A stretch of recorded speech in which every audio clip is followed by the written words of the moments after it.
বাবা ডাক দিয়ে বললেন, ইয়া বুনাইয়া ইন্নী আরা ফিল মানামি আন্নী আযবাহুকা ফানজুর মাযা তারা। আল্লাহু আকবার। ইব্রাহিম পয়গম্বর ডাক দিয়ে বললেন, আমার কলিজার টুকরা সন্তান, আমি স্বপ্নের ভিতরে দেখি আমি তোমারে জবাই করি, এখন তোমার রায় কি, তোমার মত কি আমি জানতে চাই। কেমন সন্তান তৈরি করেছেন আমার মুসলমান ভাইরা। তিনি এক সেকেন্ড দেরি করলেন না, সাথে সাথে তিনি বলে বসলেন, ইয়া আবাতি ফাআল মা তু'মারু সাতাজিদুনি ইনশাআল্লাহ।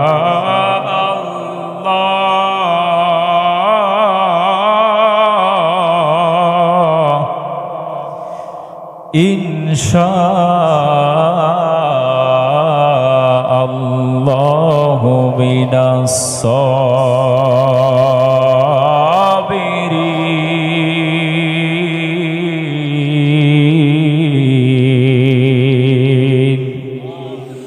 সন্তান ডাক দিয়ে বললেন, বাবা, আল্লাহ পাক যদি তোমার অর্ডার করে থাকেন, আপনি আমার আল্লাহর নামে জবাই করে দেন, আমি ধৈর্য ধারণ করব, ইনশাআল্লাহু মিনাস সাবিরিন। আপনি আমাকে ধৈর্যশীলদের মাঝে পাবেন বলে আল্লাহু আকবার। তবে আমার চারটা আবদার আছেন। আমাকে জবাই করার পূর্ব মুহূর্তে আপনার হাতের ভিতরে যে এই ছুরিটি আছে, এই ছুরিটা আপনি সুন্দরভাবে আগে ধার দিয়ে নেবেন, যাতে করে জবাইয়ের সময় তো কষ্টটা কম হয়। আমার মুসলমান ভাইয়েরা, দ্বিতীয় নাম্বার আবদার করে বসলেন, আব্বা জান, আপনি যখন আমারে জবাই করবেন, আমার হাত পা গুলো শক্ত করে দড়ি দিয়ে বেঁধে নেবেন, যাতে করে আপনি যখন আমারে জবাই করবেন, আমার হাত পা গুলো ছিটকে গিয়ে যদি আপনার দেহ মুবারক আঘাত করে আমি সহ্য করতে পারবো না, বেয়াদবি হয়ে যাবে। এই জন্য শক্ত করে দড়ি দিয়ে হাত পা গুলো বেঁধে নেবেন।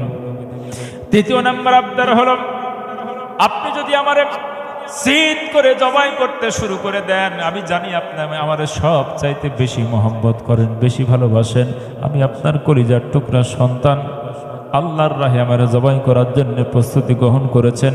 আপনি যদি আমার চেহারার দিকে তাকায়া ছুরি চালান, আমার মনে হয় আপনি আমারে জবাই করতে পারবেন না। আপনার দিলের ভিতরে মায়া আসবে। আমার চেহারা মুবারক যখন আপনি দেখতে থাকবেন, আপনার হয়তো ছুরি চলবে না। আপনার কাছে আমার আবদার, আপনি যখন আমার জবাই করবেন, উপর করে শুইয়ে দিয়ে জবাই করবেন। চতুর্থ নাম্বার আবদার যখন করলেন, পয়গম্বর ইব্রাহিম ছোট বাচ্চার মতো হাউমাউ করে কান্না শুরু করে দিলেন। চোখগুলো ভিজে ভিজে, দাড়ি বেয়ে বেয়ে পানির ফোঁটাগুলো মরুভূমির বালি স্পর্শ করতে শুরু করলো। 4 নাম্বার আবদার করলেন, আব্বা জান, আমারে যখন জবাই করা হয়ে যাবে, আমার দেহের ভিতরে যে জামাটি আছে, আমার কলিজার টুকরা মা আজকে 13টি বছর পর্যন্ত মরুভূমির ভিতরে কষ্ট করে, শুধুমাত্র আমার চেহারা মুবারকের দিকে তাকায়া কখনো খেয়েছে, কখনো না খেয়েছে, শুধুমাত্র আমার জন্যে এই মরুভূমির ভিতরে সে পড়ে আছে। আবার চতুর্থ নাম্বার আবদার হলো, আমার যখন আপনি জবাই করবেন, আমার এই রক্তমাখা জামা আমার কলিজার টুকরা মায়ের হাতে আপনি জমা দিবেন। আবার মা আবার এত ভালোবাসে, এত মহব্বত করে, আমি যখন থাকবো না তখন আমার জামা সে বুকের ভিতরে নিয়ে বেঁচে থাকবে। এই কথা যখন বললেন, পয়গম্বর ইব্রাহিম আলাইহিস সালাতু ওয়াস সালাম মোমের মতো বলে গেলেন। চোখ ভিজে ভিজে, দাড়িগুলো ভিজে ভিজে, পানি মরুভূমির মাটি যখন স্পর্শ করতে শুরু করলেন, আমার মুসলমান ভাইরা, বাবা এবং ছেলে দুজনে রওনা হয়ে গেলেন। দুজনে প্রস্তুতি গ্রহণ করলেন জবাই করার জন্য। আসমান থেকে সব কিছু আল্লাহ পাক রব্বুল ইজ্জতি ওয়াল জালাল দেখেন না, বাবা এবং ছেলে যে প্রস্তুতি গ্রহণ করেছেন, আল্লাহ পাক রব্বুল ইজ্জতি ওয়াল জালাল সব কিছু দেখতেছেন। দেখি শেষ পর্যন্ত কি হয়। ফালাম্মা আসলামা ওয়া তাল্লাহু লিল জাবির। আল্লাহ কোরআনের ভিতরে সূরাতুস সাফফাতের 103 নম্বর আয়াতের ভিতরে ডাক দিয়ে বললেন, পিতা এবং পুত্র উভয় আনুগত্য প্রকাশ করলেন, আল্লাহর সামনে নত হয়ে গেলেন। বাবা তার নিজের সন্তানকে আল্লাহর রাহে জবাই করার জন্য প্রস্তুতি গ্রহণ করলেন, সন্তান আল্লাহর জন্য নিজেকে জবাই করার জন্য তিনি প্রস্তুতি গ্রহণ করলেন জবাই হওয়ার জন্য। দুজনে যখন প্রস্তুতি গ্রহণ করলেন, এমত অবস্থায় পয়গম্বর ইব্রাহিম আলাইহিস সালাতু ওয়াস সালাম কলিজার টুকরা সন্তানকে যখন শুইয়ে দিয়েছেন, ছুরি দিয়ে যখন জবাই করতে শুরু করবেন, আহারে আল্লাহ পাক রব্বুল ইজ্জাতি ওয়াল জালাল সরাসরি ডাইরেক্ট ডাক দিয়েছেন ছুরিকে, খবরদার খবরদার আমার ইসমাইলের যেন একটা পশম না কাটে।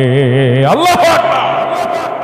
আমার মুসলমান ভাইরা, ইব্রাহিম পয়গম্বরকে যখন আগুনের ভিতরে ফেলে দেওয়া হয়, নমরুদ বাদশা যখন আগুনের ভিতরে ফেলে দিলেন, ইব্রাহিম পয়গম্বর, পৃথিবীর সমস্ত মানুষ একদিক, ইব্রাহিম পয়গম্বর একদিকে, তিনি তাওহীদের উপরে টিকে আছেন।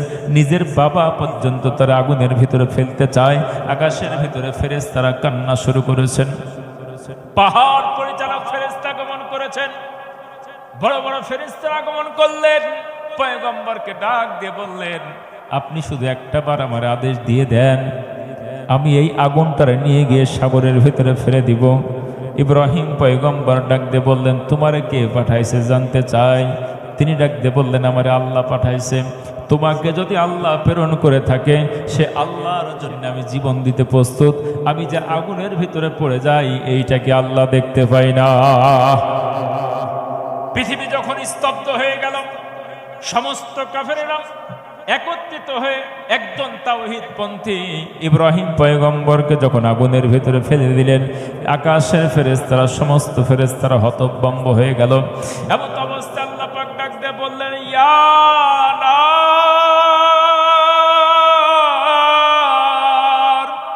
কুনি বারদাও ওয়া সালামান আলা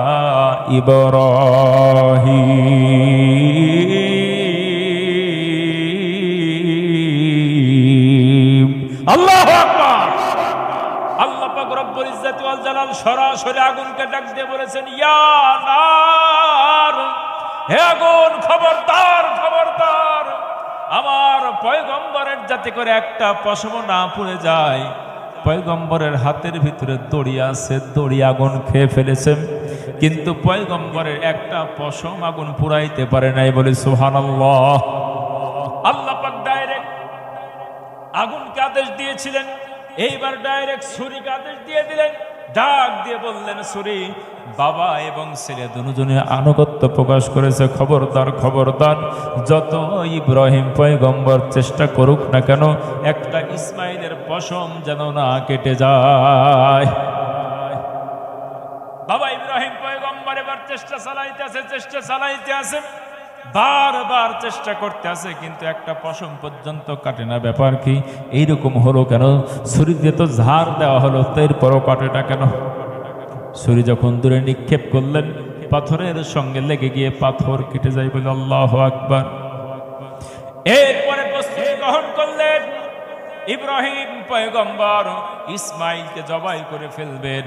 আকাশের ভিতরে এবার চিৎকার দিয়ে ডাকতে বললেন, ফেরেশতা জিবরাইল, তাড়াতাড়ি করে যাও, জান্নাত থেকে একটা দুম্বা নিয়ে গিয়ে সেই জায়গার ভিতরে হাজির হয়ে যাও যেখানে বাবা এবং ছেলে কুরবানি দেয় আল্লাহর নামে, বলে সুবহানাল্লাহ।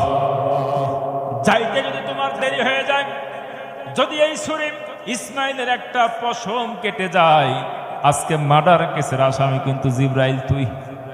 আবার মুসলমান ভাইরা, এই কথা যখন বলেছেন, ছুরি যখন দ্বিতীয়বার হাতের ভিতরে নিয়েছেন, এইবার জবাই করে ফেলবে।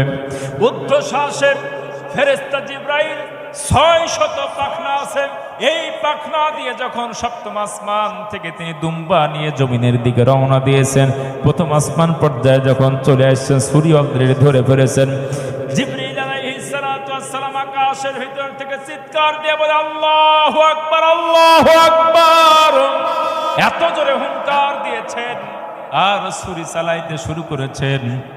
আবার মুসলমান ভাইরা, এই দিকে জিবরিল আলাইহিস সালাতু ওয়াস সালাম যখন হুঙ্কার দিয়েছেন, পয়গম্বর ইব্রাহিম আলাইহিস সালাতু ওয়াস সালাম থরথর করে কাঁপতে শুরু করেছেন। এই দিকে ছুরি চালাই দিয়েছেন, গরম রক্ত হাতের ভিতরে পড়েছে, বলি সুবহানাল্লাহ। ইব্রাহিম পয়গম্বরের হাতের ভিতরে যখন গরম রক্ত পড়লো, তিনি তখন বললেন লা ইলাহা ইল্লাল্লাহ, আল্লাহু আকবার, আল্লাহু আকবার। তিনি মনে করলেন যে জবাই হয়ে গিয়েছে, রক্ত যেহেতু হাতের ভিতরে পড়েছে, জবাই ক্লিয়ার। আমার মুসলমান ভাইরা, এই দিকে তাকায় দেখলেন ইসমাঈল আলাইহিস সালাতু ওয়াস সালাম সাইডে দাঁড়িয়ে তাকায় বললেন ওয়ালিল্লাহিল হামদ, সমস্ত প্রশংসা আল্লাহর। এদিকে সামনে আছে দুম্বা, বলি সুবহানাল্লাহ। আল্লাহ পাক রব্বুল ইজ্জাতি ওয়াল জালাল ডাক দিয়ে বললেন ওয়ানাদাইনাহু আইয়া ইব্রাহিম قد صدقت الرؤيا إنا كذلك نجزي المحسنين